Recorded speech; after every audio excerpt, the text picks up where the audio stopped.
मैं अपना सौभाग्य मानता हूं कि मुझे बाहुबली स्वामी जी का दर्शन करने का अवसर प्राप्त हुआ है। बाहुबली स्वामी जी के बारे में मुझे बहुत कुछ कहने की जरूरत नहीं है, आप सभी अच्छी तरह परिचित हैं। लेकिन मैं जैन धर्म के संबंध में कहना चाहूंगा, हमसे यदि कोई जैन धर्म के संबंध में हमारी धारणा पूछे, हमारा विचार यदि पूछे, तो मैं ये कहना चाहूंगा कि भारतीय संस्कृति का अनमोल रत्न यदि कोई है तो जैन धर्म है।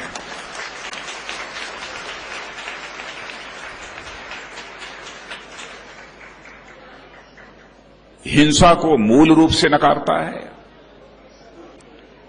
और साथ ही साथ सूक्ष्म रूप में भी हिंसा को नकारने वाला इस विश्व की धरती पर कोई धर्म है तो उस धर्म का नाम है जैन धर्म।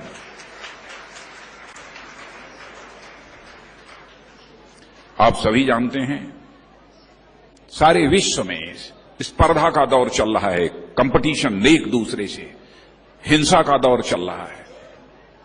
यहां तक कि एक बहुत बड़े विद्वान ने, सैमुअल हंटिंगटन ने क्लैश ऑफ सिविलाइजेशन की बात भी लिखी है, एक पुस्तक ही इस नाम से लिखी है, क्लैश ऑफ सिविलाइजेशन, कि सभ्यताओं का भी परस्पर संघर्ष चल रहा है, एक सभ्यता दूसरे सभ्यता को निगल डालना चाहती है।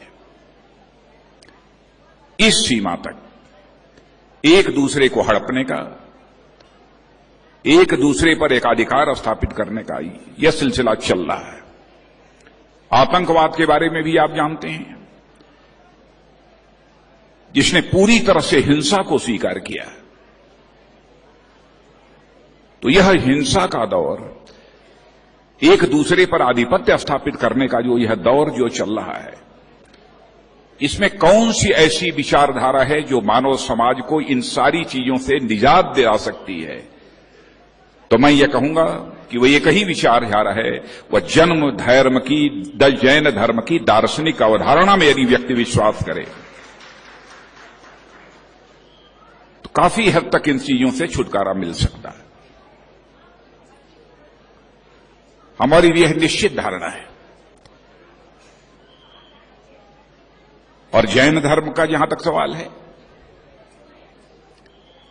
मैं जानता हूं कि इसने जो भी विचार रखा है मानव समाज के सामने, वह विचार पूरी तरह से मानव समाज के लिए कल्याणकारी है। और मैं जब इस विचारधारा की गहराई में यदि जाता हूं तो मैं देखता हूं कि हमारे मुनियों ने किस गहराई तक जाकर जैन धर्म की एक दार्शनिक अवधारणा देने का काम किया है। तो मैं तो सचमुच आश्चर्यचकित रह जाता हूं, मैं हैरत में रह जाता हूं। आप जानते हैं कि जैन धर्म यह मानता है कि यह सारी प्रकृति, होल यूनिवर्स, पूरा ब्रह्मांड यदि बना है तो एक कण है, तो कणों के समायोजन से ही यह पूरा ब्रह्मांड बना है, और उस कण को हम कहते हैं पुद्गल। पहले लोग यह कहते थे कि पुद्गल की यह अवधारणा पूरी तरह से काल्पनिक है, लेकिन अब शायद पुद्गल को काल्पनिक अवधारणा कहने वालों के अंदर यह साहस नहीं होगा कि पुद्गल को है काल्पनिक अवधारणा मान लें, क्योंकि यूरोप की सर्न लैबोरेटरी ने आज के कुछ ही वर्ष पहले एक पार्टिकल की खोज की है, एक कण की खोज की है, जिसे हिग्स बोसान कहा है, और बोलचाल की भाषा में उसे गॉड पार्टिकल कहा है। और सर्न लैबोरेटरी के वैज्ञानिकों ने भी सच्चाई को स्वीकार कर लिया है कि यह पूरा यूनिवर्स, यह पूरा ब्रह्मांड यदि बना है तो कणों के समायोजन से बना है। तो मैं सर्न लैबोरेटरी के इस निष्कर्ष को यदि मैं देखता हूं तो मैं समझता हूं कि दुनिया में अब कोई यह साहस नहीं कर पाएगा कि जैन दर्शन ने जो कहा है कि यह पुद्गल कणों के समायोजन से ही यह पूरा ब्रह्मांड बना है। अब इसको नकारने का साहस इस दुनिया की धरती पर कोई मां का लाल नहीं कर पाएगा।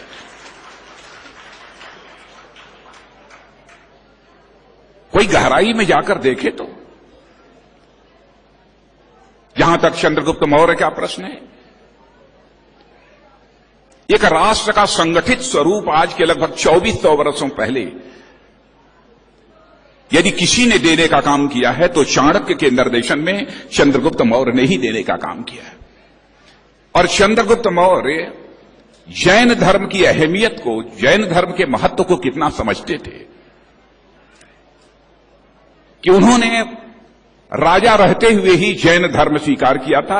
राजा रहते हुए नहीं, बल्कि राजा बनते समय राज्याभिषेक भी उनका जैन पद्धति से किया गया था चंद्रगुप्त मौर्य का। और कैसी त्याग की भावना थी, कैसी समर्पण की भावना थी चंद्रगुप्त मौर्य के अंदर। शासन करने के बाद जब उन्होंने चौथे आश्रम में प्रवेश किया, हमारे यहां आश्रम चतुष्टय की कल्पना की गई है।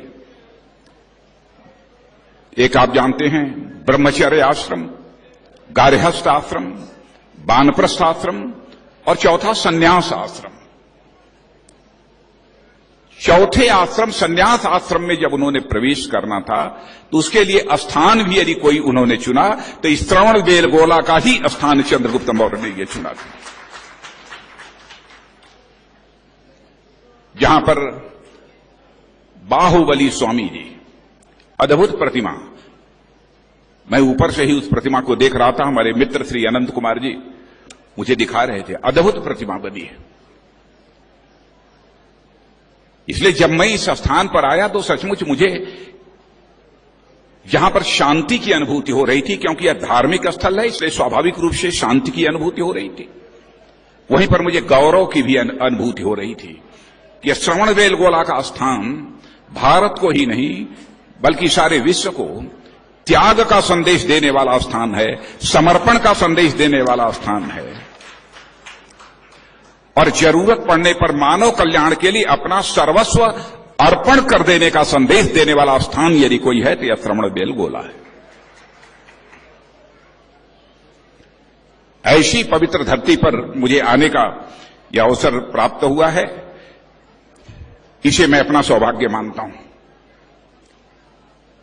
कभी कभी लोग यह सवाल खड़ा करते हैं कि यह महामस्तकाभिषेक 12 वर्षों पर होता है। शायद बहुत लोगों को इस बात की जानकारी नहीं है 12 वर्षों पर यह महामस्तकाभिषेक क्यों होता है। इसके पीछे भी वैज्ञानिक कारण है।